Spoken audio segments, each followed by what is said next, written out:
What if the hero of Japan's most famous fairy tale was actually the villain?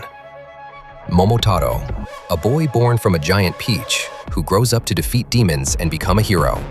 But what if this famous story was based on a real conflict from Japan's ancient past? Long ago, in Japan's ancient Kibi region, there was a mysterious man named Uda.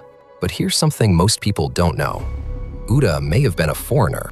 Some later traditions describe him as a prince who came from across the sea, from the ancient kingdom of Baekje, an outsider who came to Japan. And yet, he eventually became the demon in one of Japan's most famous legends. According to the legend, Uda built a fortress in the mountains and came into conflict with the imperial court. A warrior named Kibitsu was sent to defeat him, and after a fierce battle, Uda was defeated. Sound familiar? It's almost exactly like Momotaro defeating the demons. But here's where the story gets strange. What if Uda wasn't actually a demon? Some local traditions remember him very differently. They say he taught the people agriculture, helped develop local industries, and made the region prosperous. In other words, the demon may have actually been a benefactor. And it gets even stranger. Uda wasn't simply erased from history. At Kibitsu Shrine, the spirit of the man who was defeated is still worshipped as a deity. They defeated him, and then worshipped him.